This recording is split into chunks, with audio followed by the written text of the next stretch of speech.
of development and analytics for the Miami Heat. And he also has the Shane Battier, or the Battier Take Charge Foundation with his wife, Heidi Battier, that helps community, that helps children, young men and women who are going to go through college. And it's just a wonderful resource that I want to dive into soon. He really embodies the characteristics of great leadership in community and purpose. And I can't wait to chat with him. And if you have questions for him, please start typing them in on whatever platform. We'll have a Q&A section on the tail end of this. For now, let's just dive into this conversation. Shane, how are you today? Bob, I'm doing well, man. I'm doing well. You know, every day you wake up is a chance to get a little bit better. So that's my mantra, and here we are. Look forward to having a great talk with you today. Yeah, I like that mantra. I have something similar. If I'm vertical and can smile, then it's okay. It's okay. Then, you know, we live to fight another day tomorrow. Yeah. So we're both Midwest guys. I'm an Illinois guy. You're a Michigan guy. Let's start there. What did the Midwest do as far as creating leadership values inside of you? I'm a proud Michigander. I'm a proud Detroiter. I grew up, and you know, I think what's great about the Midwest is that you really learn sort of the blue collar mentality. And you know, I think I wouldn't be here today if I didn't have that upbringing and that mentality. I saw my dad, who worked in the auto industry and worked in logistics and transportation. His company hauled the big steel coils from the steel mills, the stamping plants, and not the most glorious job. I don't think my dad was intellectually stimulated by the work, but my dad got up every day. He punched the clock to drop me off at school. You know, drove an hour to Wayne, Michigan, put his time in. Always got back home for Little League games and concerts. Had dinner with the family. Had a beer at night, and then went to bed and did the whole thing over and over again. And you know, it's a very just punch the clock mentality, which shaped me. And so, like I was lucky to be tall and have some hand-eye coordination, but my biggest strength was I punched the clock every single day, and that's what I learned from growing up in the Midwest and from my dad. Oh yeah, I'm with you on that. The Midwest mentality. You said blue collar. It's simple. It's salt of the earth people. Not that they're simple people, just salt of the earth. It's get up in the morning, get to work. You know, I spent 2 decades in Chicago. It doesn't shut down because it snows. You go through the snow and you get to work. And I think that's super important. Now, as you transition then, you mentioned your father. Tell me a little bit more about your father and mother and what kind of values did they instill in you?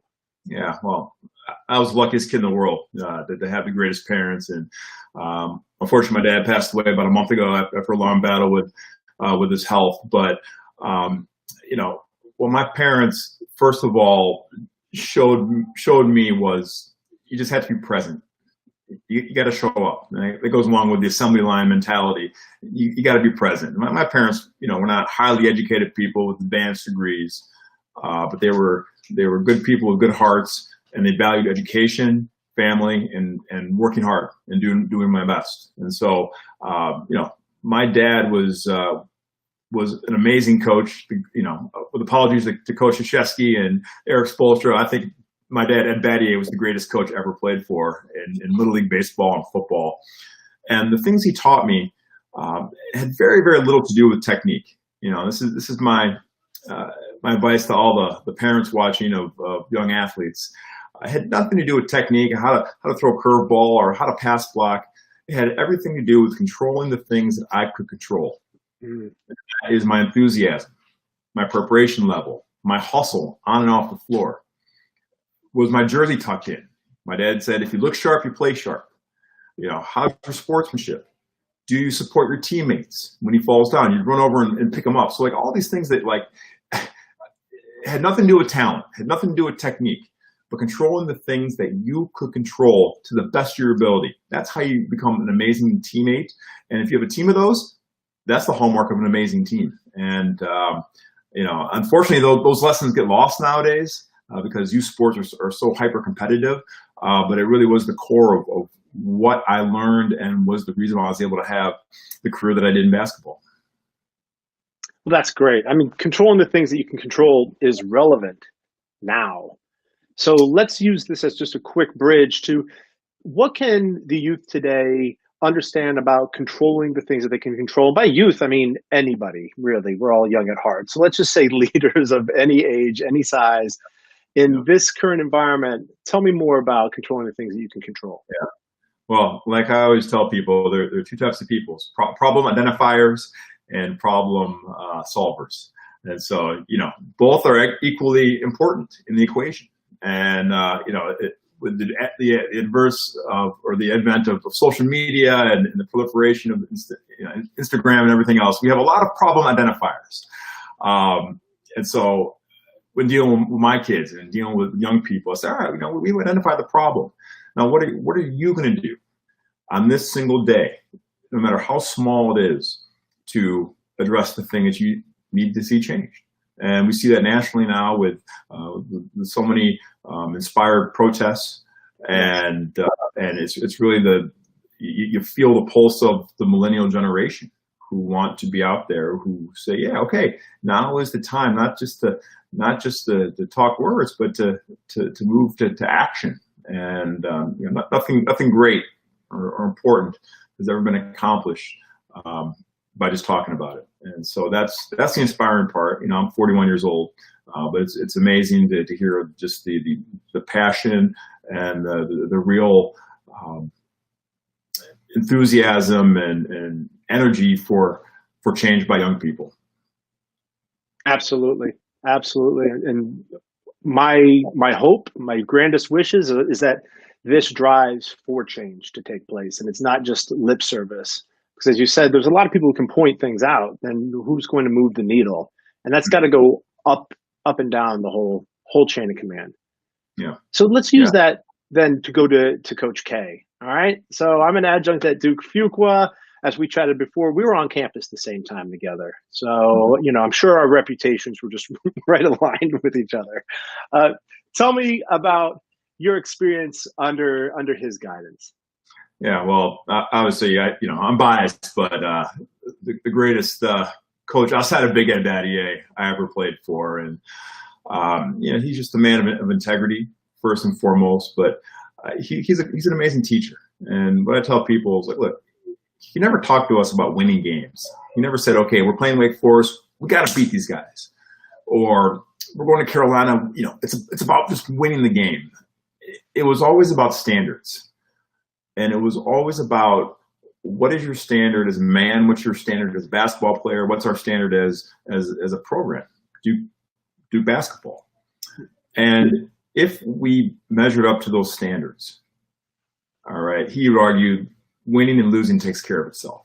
There were games when, we maybe won a game by 8 points, should have won by 20. All right. Most coaches would be like, all right, we won the game. All right. And Coach K would say, next day in practice, all right, get on the line. And we start running, because we didn't uphold the standards of which we held ourselves accountable to. No one else. And there were games where we lost, not too many, but he would say, look, we did everything that we could do, and that's our standard.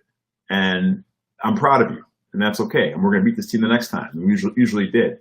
And so it was a constant message of, it's about standards. It's about what our potential is. It's not about the result. And that's really, really hard in a results-oriented business. But it really is about being process-oriented and being able to live by that. I think there's a lot of humility in that as well.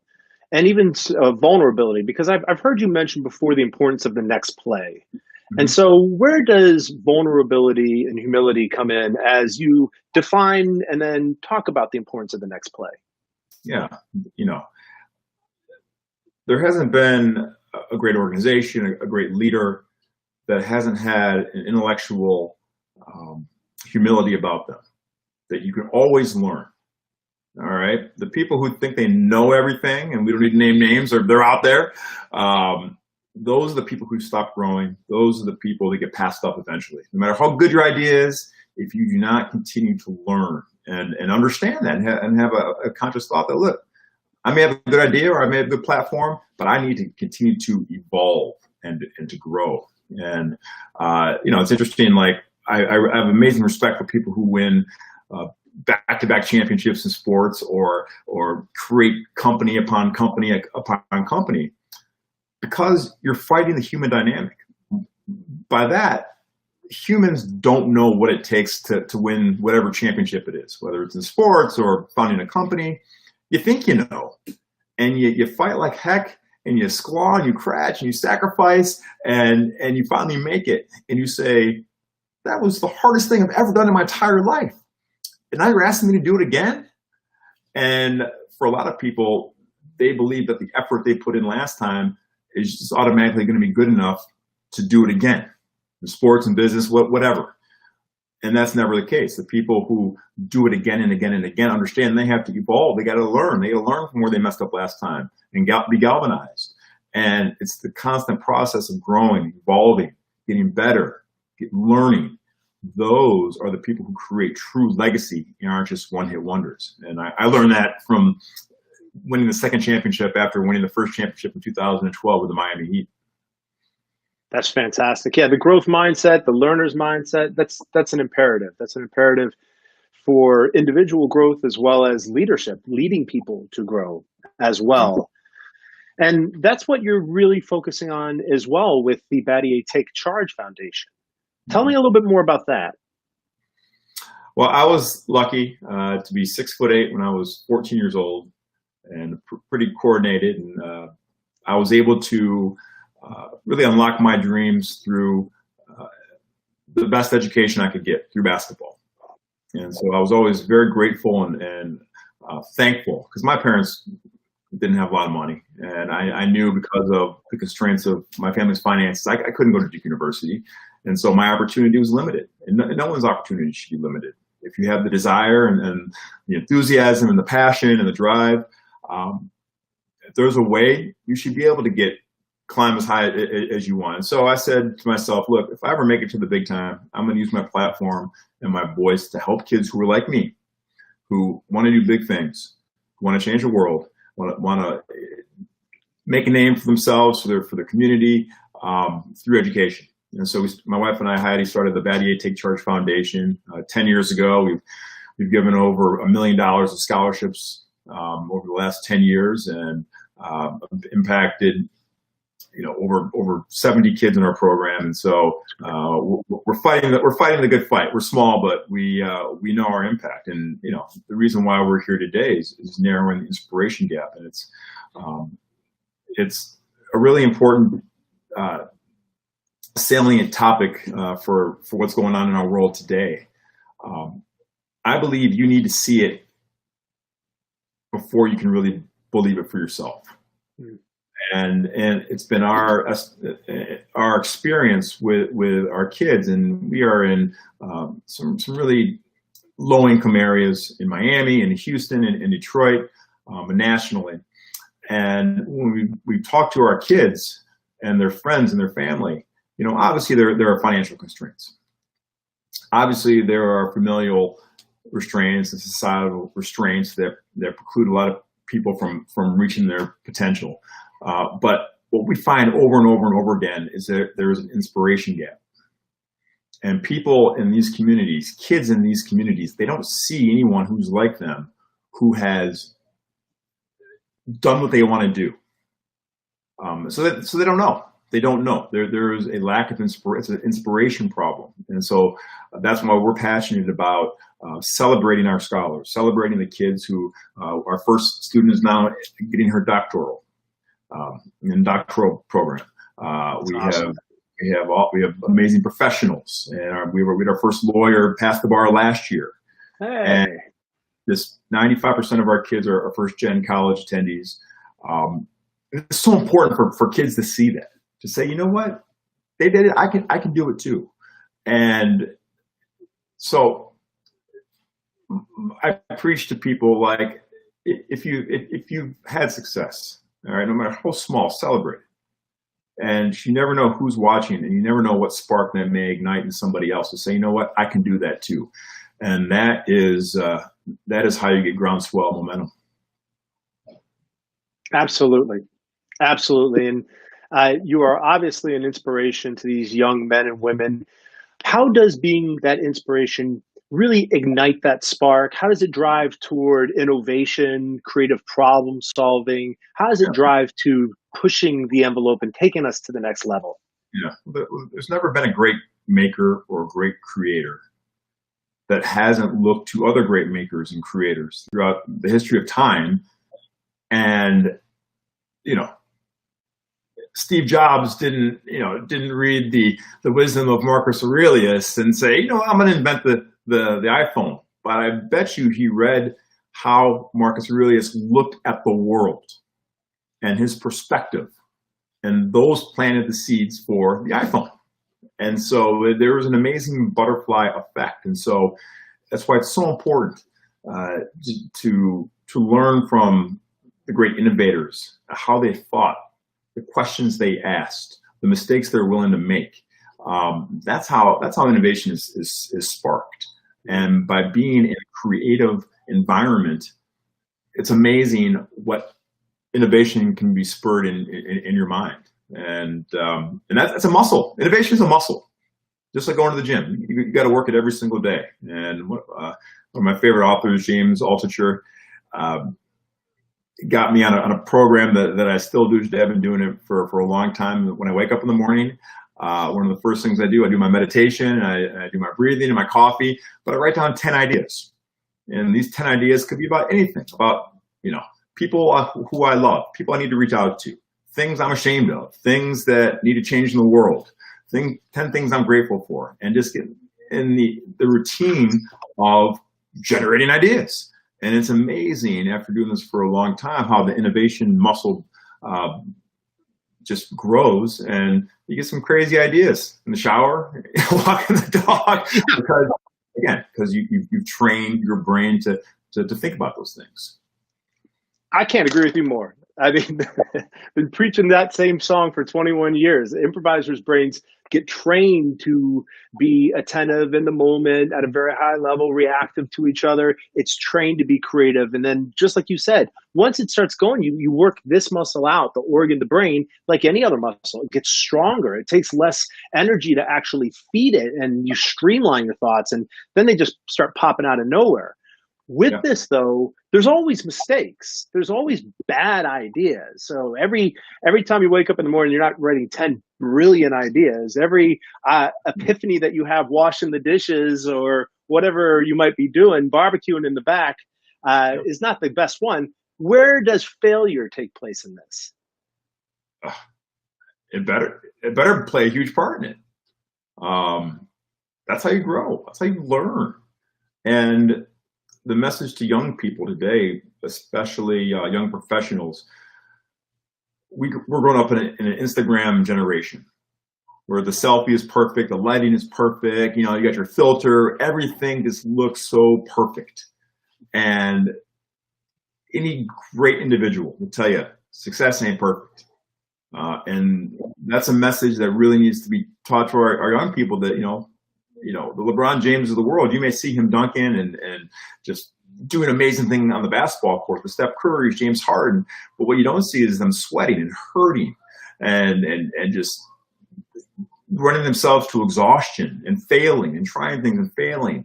And so the narrative of success it's a fraud, it's a sham. The only way to be great is to get sand kicked in your face and get up and try new things and fail and learn and be honest with yourself about getting feedback from those failures. So Instagram's great. I love it. It's fun. It's not reality, people, Mm-hmm. Yes. Amen. Absolutely. Let's go first person. Tell me about one of your biggest failures and what did you pull out of that to become a better leader? I would say my biggest professional failure, I really struggled with retirement from basketball. And look, I was a self-made millionaire. I thought that I had made it to the highest level of the NBA, started on 2 NBA championship teams, National Player of the Year. I looked at myself as, I got this. And like, there's nothing I can't handle because I'm a self-made man. And that's sort of, the athlete narrative that you're taught when you're young, and it just keeps on going. Well, a funny thing happens along the way is that as the stakes get higher, your inability to ask for help becomes much more difficult, because you think that you're weak if you have to ask for help. And so when I retired, I didn't want to play anymore. My body was banged up, and mentally I was ready for a new challenge. But it was very difficult for me to ask for help. Help in relating how to think about the death of my career, help about how do I think about what are the new metrics that I need to define for myself to define my happiness and my success. And I was a real jerk, and I didn't do anything bad, but I was really bad to the people that were around me and pushed them away because I was incapable of just asking for help. And it took a lot of work with a coach, and a lot of soul searching to understand, like, look, this is, I was proud of my career, but I was limited because I didn't ask for help more. And so, and again, I believed in the narrative that everything was perfect and I had it all on my shoulders and I delivered, and that's not the case. And it really takes a community to help a person raise up to new heights. And so, I learned amazing vulnerability. I learned to say, I don't know. I learned to say, you know what, I'm struggling, help. And that's what I learned from my failure to do that throughout my career. And luckily it wasn't a fatal mistake. My wife still loves me. My kids still love me. But it was really important, maybe the most important lesson I've learned. That's great. That's great. And I think it speaks to your character of understanding that you do need help and going to the outside and finding somebody who can be a coach, a voice of reason, a sounding board sometimes, just to, help you figure out your way so that you can help the people around you. Yeah. So in this very sensitive climate that we're in right now with civil unrest, needed civil unrest, what can you say with this specific point that you were just on that can help inspire people? Because it does take a community to raise an individual or individuals. So as the community starts getting formed or continues to get formed and leaders start being raised from within, what guidance or thoughts, simple thoughts, can you give? Yeah, I mean, we're all on different parts of this journey. And so it's great that the national discussion and the narrative has so changed from past times our country has dealt with this. And the Black Lives Matter, it's amazing to see the passion behind it. A lot of people don't know what to do. And my advice would be ask questions. Ask questions of your friends. What are you doing? Ask questions of your local government, ask questions of your national government, ask questions of your employer. What are we doing to make real change? And look, a lot of people will say, well, I don't have the answers. Well, you only get answers if you ask questions. And so that's what I'm trying to do. I'm trying to question, my community, my leaders, my university, of how do we get to this point? And being a guy who's in data, I live by the phrase, what gets measured gets managed, which is a great quote. And so demanding people to show the data that, okay, you're about inclusion, you're about diversity, where is your data? Because the numbers don't lie. And you can hide behind the talky talk, but you cannot hide behind raw data. So, demanding accountability for people who make statements that we're going to do our best to increase inclusion, diversity. Let's see the numbers, people.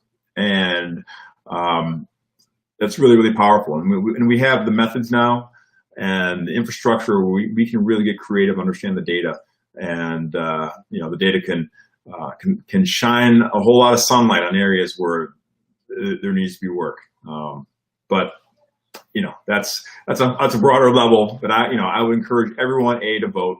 You got to vote, register. I vote by mail. I'm upset. No one told me about voting by mail before. I discovered it in the last couple of years, and it's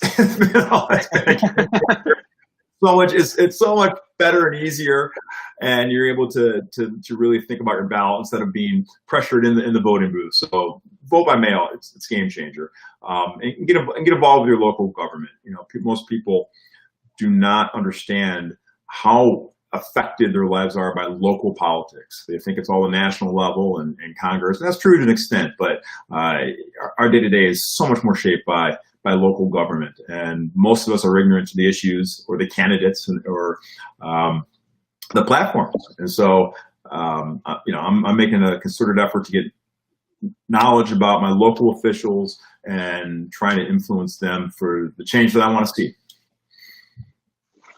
Absolutely. I love that you just learned the mail-in voting, and everyone should. I don't know, like there's some controversy around it, and there shouldn't be. It's your home mail. You have anonymity like you would if you're shooting tweets out, so no one's going to bother you. Mail from your house and vote. I can't agree with you more. Great. And I also really appreciate, again, the vulnerability of asking questions. Let's become knowledgeable with multiple sources, not a conformity bias where we're just looking for the answers that we want to achieve. Let's get a broad perspective. Let's learn from a lot of people so that when we make our decisions, we're making intelligent, well-formed decisions, thought-out decisions. Exactly. Because ultimately it goes back to then, now who are you talking to? And how are you inspiring them? Yeah. And that, again, you have to see it to understand how to think about it. If you never see the other side of the coin, then it's going to be really hard for you to get that. And what we're talking about here is empathy. We're trying to raise empathy. This is what it is about. Empathy does not mean you agree with a different viewpoint.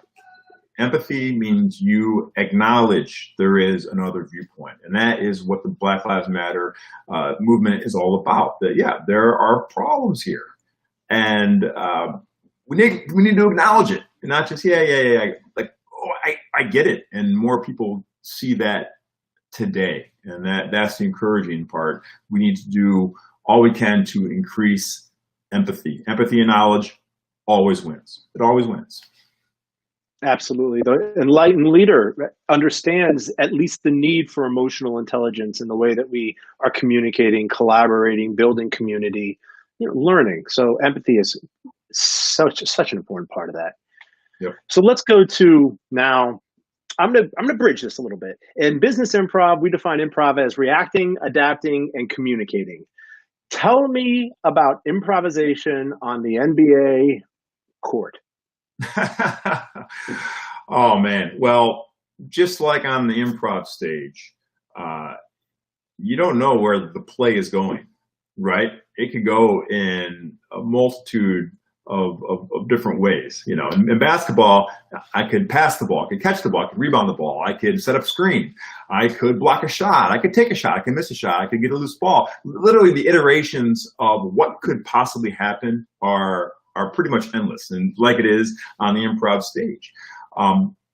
So that's really intimidating if you're not prepared for it. But that's where the practice and the muscle memory comes in. And the importance of just putting the reps in, putting the time in. It gives you amazing confidence to be able to handle any situation. And that's no different than business of just going over a presentation, going over contingency plans, talking about strategy. How could the strategy go off the tracks? And you talk about it, think about it again and again and again. You build up muscle memory. So when you're faced with adversity, it's like, okay, a little hairy, but I got this. I've lived it in my mind. I've put the reps in already. And, that is the importance of practice, of dedicated practice to be able to handle those situations. And, the people who are most innovative, they put the time in, like we said before, and they're ready for anything. That's it. It's not, what do you do when the excrement hits the oscillator and how you're like scrambling with your hair on fire. It's practice, practice, practice. Think about the different scenarios, talk about the different scenarios, develop contingency plans. And then once it's game time, let the muscle memory, the unconscious competence take over. And you're running, and you're running with a team as well. Yeah. It's not an individual. Yeah. So tell me about where, the team cohesion, how that matters on a court, and tell me how it matters in the virtual world in which we live right now. Yeah, well, I've made a career off of being part of special teams. All right, I wasn't good enough to be the marquee headliner. I'm only here because I was part of amazing teams, but I played a role on some pretty special teams. So I've always understood the importance of not being the best small forward in the NBA, but being the best small forward for the Miami Heat. Mm-hmm. And there's a distinction there. And look, when we talk about creating value for yourself, I play for a great coach named Hubie Brown. And he said, look, Jack, when you win, you'll all go uptown on the same train. All right. And in the course of my career, after my playing days, these kids are a little young now. They don't remember back when I played in college, but no one believes me. But no one ever asked me, how many points did you score, Shane? How many rebounds did you grab? How many block shots? What's your career high? No one ever asked me about my team stats. They asked me two questions about my career, only two. They say, where do you keep your championship rings, and how do you decide which one you want to wear? Right? Now, isn't that an elegant question to be asked? And that's legacy. All right. Would you rather be asked, what's your resume look like? Or, man, were you part of that special team?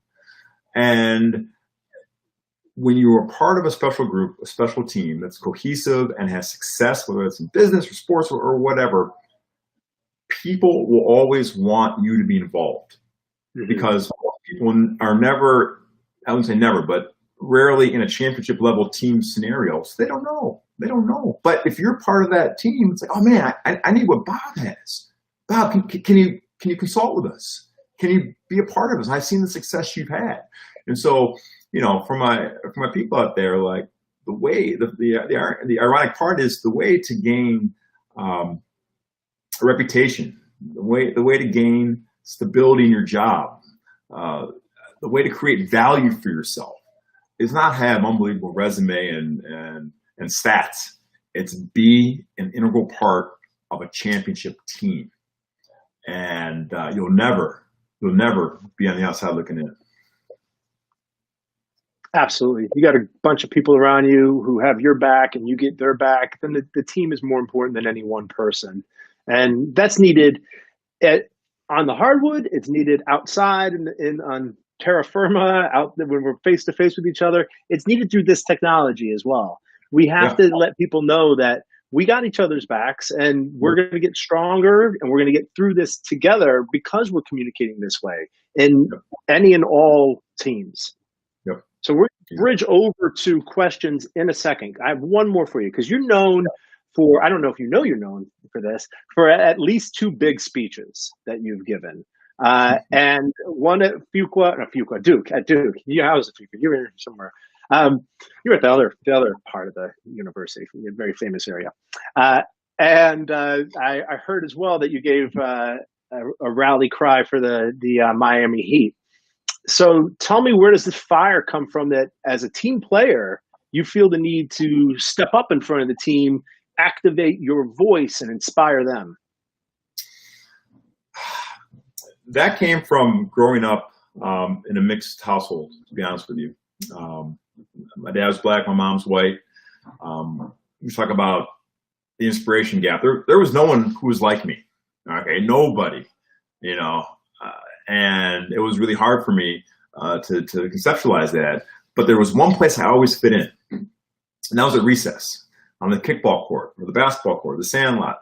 And I realized, look, when I help my friends win games and I'm a part of that, it doesn't matter what I do, but how do I help my friends win? My friends loved me and wanted me around. And so for me, winning became literally a matter of social survival. It was win or die of loneliness. And so that was a lesson that I learned as a first, second grader, to always foster teamwork and camaraderie. And you just never know when the certain strand of teammate is going to be the difference. All right. I used to run all of the NCAA pools for the teams I played for, and the survivor pools in the NFL. And, it was a big pain in my butt, so it took a lot of time. But to see the guys hooting and hollering over guys, LeBron's terrible pick of, Kansas going to the Final Four and they're losing the first round, and the camaraderie that competition, created. I'm not gonna say that won us championships, but when times were darkest, down 3-2 to Boston, you never know where that strand that we really needed to was formed. And so it all matters. It all matters. And it doesn't always have to be great speeches and rah-rah and all that kumbaya stuff, but it may be bringing your team Starbucks one day to create that bond. It may be, hey, you're doing a great job today. I appreciate your effort. And all those little strands add up to create a strong championship fiber. And every successful team has that championship fiber. Absolutely.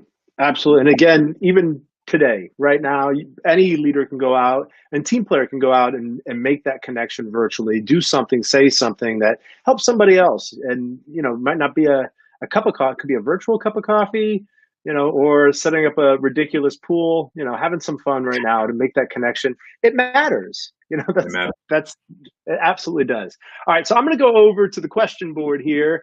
The first one that's jumping out at me is, I know that you subscribe to positive organization models.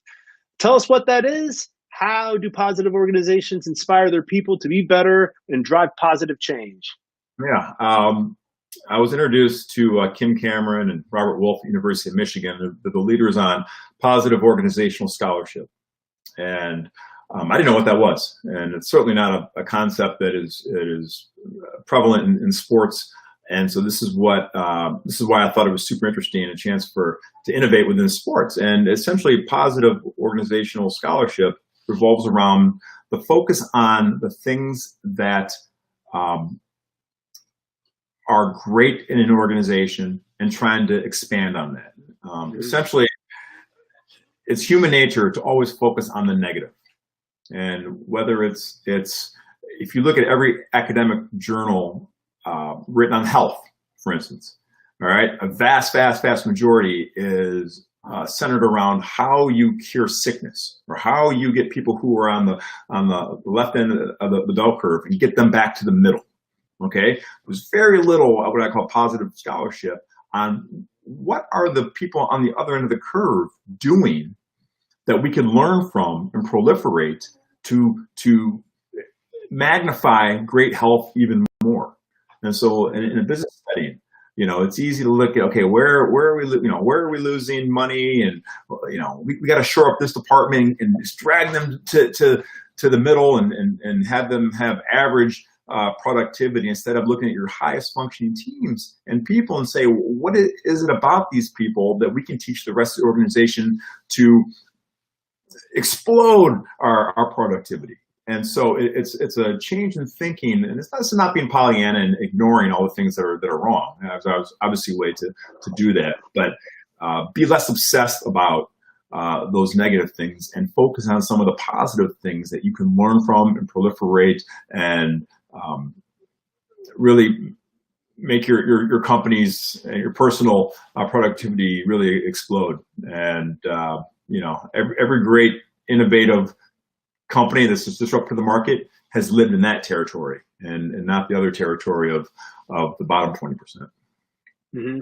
Yeah, the positive psychology, positive organization. They're focusing it's not to ignore what's wrong or the bad things completely. It's to say that, to your point, we spend a lot of time trying to fix things about ourselves that we don't like, as opposed to celebrating the things that we do like. And those who celebrate the things they do like end up being happier ultimately, because we're not ignoring those things, because usually it's a sacrifice. And then we rub off on other people in that way. Yeah. And how often do we, in our professional work or our daily work, do we use the words like excellence and thriving and flourishing and abundance and resilience and virtuousness? And those are all amazing attributes that if you ask somebody, do you want that? Everyone will say, heck yeah, we want that. All right? So how do we get to that from a personal perspective and from a professional perspective? Because that's where the magic is. Yeah, I think so too. And it relates back to the team as well. We want to be involved with teams that care about us, with people that like us. It's a basic human desire that people listen to us or understand us. So ultimately, we're talking about employee retention as well. Yeah, exactly. And one of the interesting parts about the positive organization, they did a study on, it might have been Fast Company, but they did a study on the top 100 places to work over the last 10 years. And they tracked their stock performance over the last 10 years, and it was 2x the returns of the average market. All right, so this is not voodoo. People who are happy at work, they produce more, and so it's understanding what makes these companies great places to work, and creates an environment for people to flourish and have virtuousness and have ownership. And so I would argue it's a competitive advantage to proliferate these ideals versus just plugging the holes in the dam. Absolutely. Another question out there, how does one build empathy? Mm-hmm. It starts within. It starts with an honesty about yourself, that you want to learn other perspectives, and there has to be a curiosity of, I wonder what that's like. All right. If you don't have that curiosity, you're not going to be motivated to learn a different perspective or look at a problem from someone else's shoes. So it really starts from within. And again, it's a muscle. It's a muscle that you work. And you gain empathy through reading, through talking to people, to asking questions, and you do it again and again and again. And it may be awkward at first if you're not used to, putting yourself in someone else's shoes and saying, you know what, I acknowledge that. That's okay. That's a sign that it's an exercise. It's a muscle you need to work on, and just with practice and persistence, you can become a very empathetic person. I know it sounds weird, but I believe that 100%. But it starts with yourself, a natural curiosity and practice. Yeah, absolutely. And I like what you said as well. You might be a little sore at first, like you would if you're working out any muscle that you haven't worked out in a little while. The first couple of weeks it takes to get that muscle in good enough shape that you're not like achy and sore. And then you start working out and you start building that muscle. And in order to build muscle, you have to break it down, and then it comes back together again. You break it down, and that's the same, I think, for our soul. That's the same for the way that we connect with people, and it's the same that links to empathy. Yeah, absolutely. Well said. Who do you, Shane, look to learn from currently? Who do you look to learn from currently? My wife teaches me a lot of lessons daily, and so I'm lucky to have her in my wife. I look to learn from everybody. I don't think there's one person I say is my guru, but I try to talk with great leaders, CEO, and learn about things that I don't know about. I work for Pat Riley, who's obviously one of the legends in basketball, and being around Coach K and just asking them how they think. I read autobiographies about great historical figures and listen to podcasts. And so I don't know if there's one person, but it's I do have what I call my tribe, my board of directors.